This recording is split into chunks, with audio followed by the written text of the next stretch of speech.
Good morning po sir. I'm Angel Ruiz from BSIT2H and ito yung output niya po is please select operation. Pag pag pinili niyo po yung plus sign, then enter. Ah, Mag-a-ask po si program ng first number and 4, 5 and lalabas po na sum ni 4 and 5 is 9. Then may lalabas pa po na another question na i-ask si program. Then press Y if yes, kung gusto pa daw po natin i-continue yung other or gusto pa daw po natin i-perform yung other operation.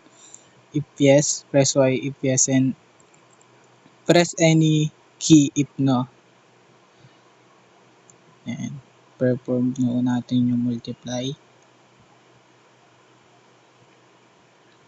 Then nag-ask po ulit si program ng number or first number 5, and then second number 3, which is ang product po nila is 15.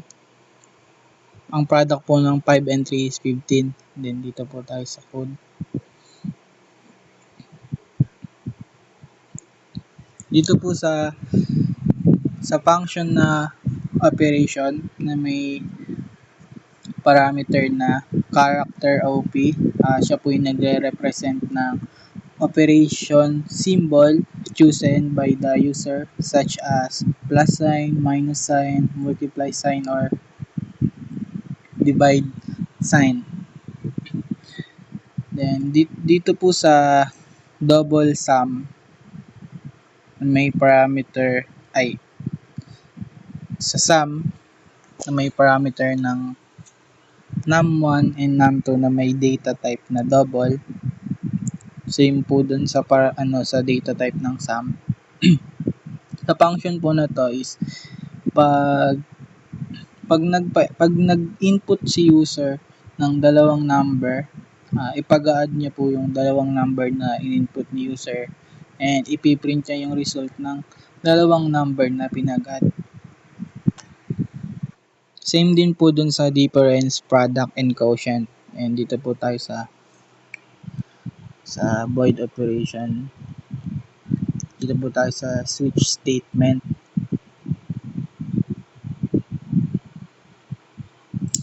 Dito po sa switch statement, sa switch statement po na to, dito po man-determine na kung anong operation yung pinili ni user. Sa case plus sign, if the user selects addition, and then ipiprint niya po yung choose addition. Then same din po dito sa minus sign, if the user selects subtraction, then ipiprint niya po yung you choose subtraction. Then dito po sa multiplication, if the user selects multiplication, then it prints you choose multiplication.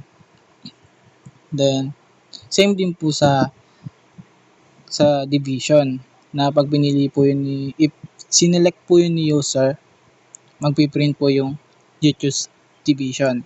Then dito po sa default case, if nag-input po si user ng invalid character, magpiprint po si program ng please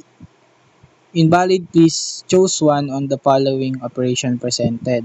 Then proceed 0. Po tayo sa condition. If proceed is equal to 1, siya po yung nag-check if the variable proceed is equal to 1.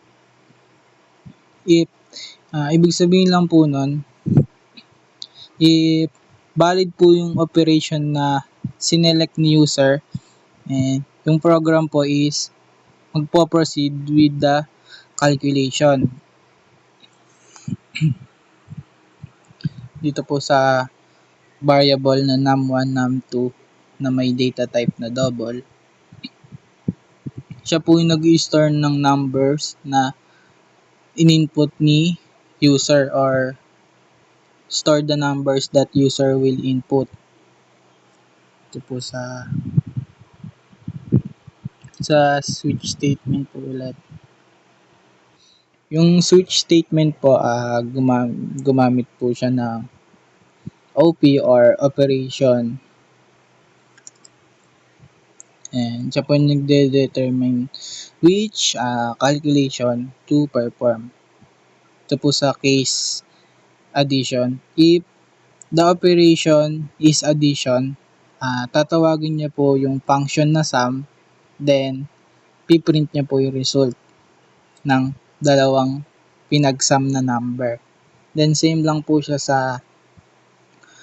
sa minus or subtraction. If the operation is subtraction, tatawagin niya po yung difference na function and print the result. Sa multiplication po is if the operation is multiplication, and it calls the product function and print the result. And ganun lang din po sa division. Pag division po yung operation, tatawagin niya po yung function na quotient and piprint niya po yung result. Then ito po sa pinaka main, sa int main, nag-declare po ng variable na cont na may data type na character. Yung cont po ay parang yung cont po is ang value niya is character na y. Siya po yung nag-i-indicate na the user may want to continue performing the operation. Sa character OP naman po, siya yung nag-hold ng arithmetic operation symbol na pipiliin ni user. Then dito po sa while loop, while cont is equal to y and or cont is equal to character y, then siya po yung nag-a-allow sa user to perform multiple operation without restarting the program sa loob ng loop. Dito po sa line 84 or yung please select operation, pipili po si user ng choices ng arithmetic operation. Then sa cin OP or operation,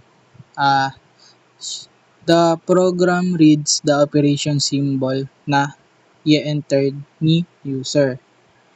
Dito naman po sa operation na may parameter na OP or variable na OP, this function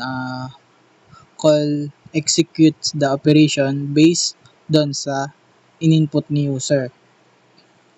Then after the operation is performed, yung program po is i-ask user if gusto niya pang i-perform yung other operation.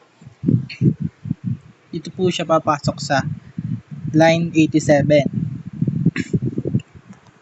If gusto pa pong i-perform ni user yung iba pang operation, pe-press nga lang yung y na malaki or yung character na y. If yes, then press key or other letter if no. Then sa cin cont, yung program po is babasahin yung in-input ni user to determine whether to continue or not. Thank you po, sir.